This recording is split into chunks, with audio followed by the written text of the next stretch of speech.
Hello la team, bienvenue à vous, ici Frazier, on se retrouve aujourd'hui pour une nouvelle vidéo de la Manga Tech. Et de quoi on va parler? On va parler de One Piece. En tout cas, merci à vous, n'hésitez pas à vous abonner, à cliquer sur la petite cloche bleue pour être toujours à l'affût de mes dernières vidéos. Et ainsi, vous aurez les derniers exclus. Et peut-être qu'il y aura des surprises, donc n'hésitez pas. Bienvenue à vous et let's go, c'est parti!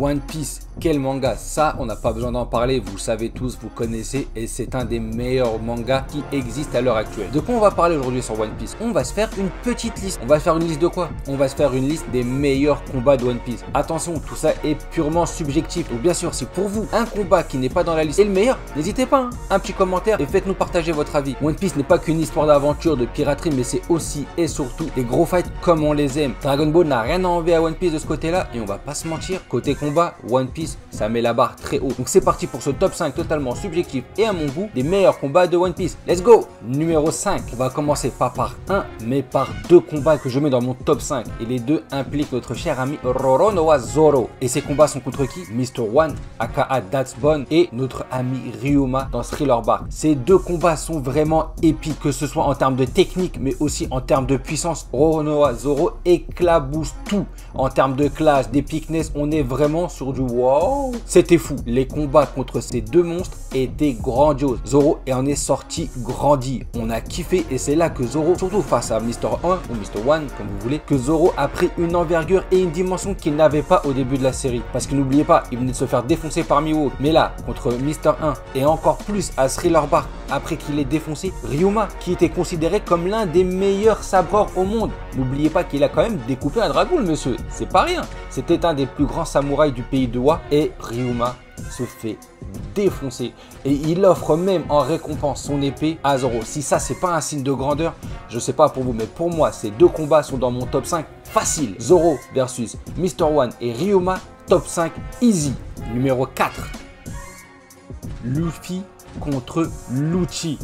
Ce combat-là, il est quand même sacrément fou quand on y pense. C'est la première fois que Luffy attaque de manière frontale le gouvernement mondial. Et là, on pouvait pas faire plus. Il était à Enies Lobby, il était face au CP9 et c'était vraiment lourd. Franchement là, aïe aïe aïe, on s'est dit, mais dans quelle merde il s'était mis? Et le CP9, c'était des monstres, mais au sens propre du terme. C'était des monstres. Entre les loups, les girafes et les grandes bouches ouvertes, c'était incroyable. Et Luffy contre Lucci, déjà que contre Bruno, c'était ouf.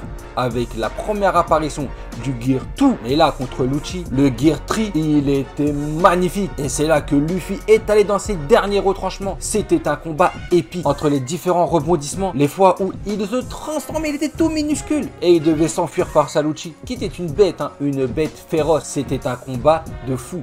Car si il perdait, c'était la fin. Il y avait le Buster Call juste derrière. Si Luffy perdait contre Lucci, c'était the end. Fin du game. Et là, le dernier combat, cette dernière attaque, ce jet Cataling qui était foudroyant, qui était incroyable, qui a terrassé Lucci à tel point que Luffy n'en pouvait plus et ne pouvait pas se relever. C'était incroyable, épique, dantesque.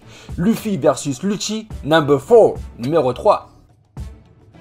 Franchement, ce combat-là, il passe un peu inaperçu parce qu'il était entre tellement de choses. Et surtout, il était après Enies Lobby. Mais ce combat-là, franchement, moi, je le kiffe. Il est court, il n'a pas fait 45 chapitres ni 45 épisodes, mais c'est les rares fois où on les voit se taper Ace versus Barbe Noire. Ce combat-là, franchement, il n'est pas mythique, mais il est ouf. Le combat, la boule de feu finale de le Kind of Gekidama de Ace, il est pas magnifique. Barbe Noire qui nous montre son pouvoir pour la première fois. On se dit enfin, mais ce mec est un fou furieux. On voit contre qui on a affaire. Et franchement, on va pas se mentir, c'était ouf. Ce combat-là, c'est rarement vu. C'était les rares combats de Ace. Parce qu'après, il se fait attraper, on le voit rapidement à Marineford. Mais c'est pas des vrais fights. En 1 vs 1, c'était du 1 vs 1 contre Barbe Noire, mais aussi contre les membres de sa team, Burgers et compagnie. Et franchement, c'était kiffant de voir Ace enfin se taper. De montrer de quoi il était capable et qui il était. Et franchement, si, on a kiffé ce combat et Barbe Noire en a pris plein la tête. Mais malheureusement, le néant contre la lumière, c'est le noir qui a gagné. Ace contre Barbe Noire, numéro 3. Fight number 2.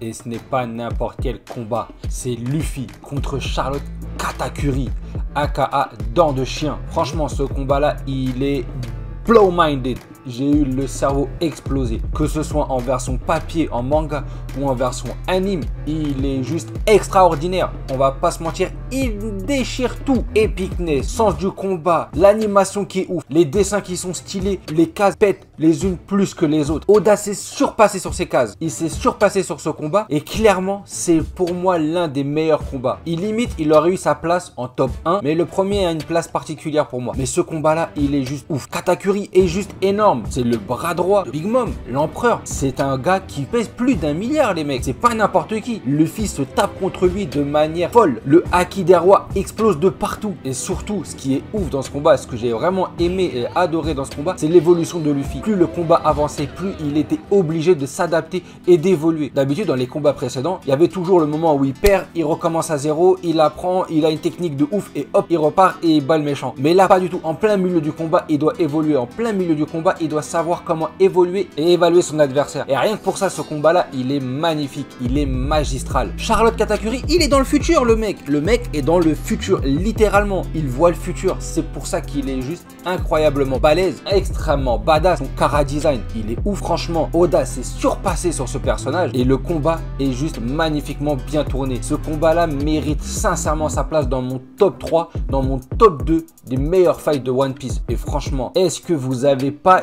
kiffé le final? Et ce qui est ouf dans ce combat, c'est les attaques plus ouf les unes que les autres. Et la panel d'attaques, la panel de niveau est incroyable. On a l'impression qu'à chaque page, une nouvelle attaque. À chaque page, un nouveau contre. À chaque page, un nouveau fight. C'est incroyable. On a une petite touche d'humour. L'humour à la Oda, bien évidemment. Un peu toujours poussé à l'extrême. Mais ça passe crème dans le manga et c'est incroyable. Donc honnêtement, le combat Luffy contre Charlotte Katakuri, dents de chien, best combat ever. Tu peux pas tester. Et fight number 1, combat numéro 1 de mon top 5, c'est le combat Luffy contre Crocodile à Alabasta. Pourquoi ce combat a une place particulière dans mon petit cœur? C'est parce que c'est l'un de mes premiers combats que j'ai vu en anime. Je regarde One Piece depuis plus de 20 ans maintenant. J'ai découvert ça à l'époque des... Il n'y avait pas de streaming, il n'y avait pas des ADN, il n'y avait que Emule. Télécharger tes gros packs de 20 épisodes sur Emule. Et c'est comme ça que j'ai découvert non seulement One Piece, mais surtout l'arc d'Alabasta. Et le combat entre Luffy et Crocodile, franchement, j'ai juste adoré. C'est le premier combat contre un Chichibukai. Luffy, il est on fire. Et là, c'est le combat où il est en mode rien à foutre. Je détruis une ville. Il a détruit une ville entière, un palais entier contre Crocodile. Et Crocodile, il a quand même la classe. On va pas se mentir, c'était l'un des premiers vrais méchants de One Piece. Arlong, c'était stylé, mais c'était pas encore ça. Krieg, on n'en parle pas. Mais Crocodile, là, il était juste blow minding again. Crocodile, comparé à tous ceux qu'on avait vu avant, c'était un next step, c'était un niveau au-dessus. En termes de classe, d'élégance, son rire, il était machiavélique, son rire. Franchement, écoutez-le. Il était juste excellent avec son gros cigare, son côté dédaigneux, le côté moi je vais démonter ta race, et il démonte Luffy. Les 3/4 du combat, il le démonte. Les attaques sont plus folles les unes que les autres. Et le dernier coup de grâce, la frappe majestueuse, monumentale, les Katalingen à la fin qui tabassent, mais il le fracasse littéralement Crocodile contre lui au point où il détruit la ville. Ce combat là, il est juste incroyable, j'ai des frissons rien que d'en parler. Incroyable. Pour moi, ce combat-là est le plus beau et le plus mythique des combats qu'on a vu dans tout One Piece. En tout cas, c'est mon avis. Donc n'hésitez pas à me dire si vous êtes d'accord avec moi. Si vous aussi, vous avez des combats, quels sont vos meilleurs combats? Quels sont les combats que vous voulez revoir, que vous revoyez et que vous kiffez? N'hésitez pas à laisser un petit commentaire et à me dire ce que vous en pensez. En tout cas, merci à vous. J'espère que ça vous a plu. On se retrouve bientôt pour une autre vidéo. Donc stay tuned et je vous dis à bientôt. Ciao, ciao. Bah alors, tu lâches pas un petit abonnement, un petit commentaire? Allez, un petit pouce bleu, ça fait plaisir et ça aide. Merci beaucoup.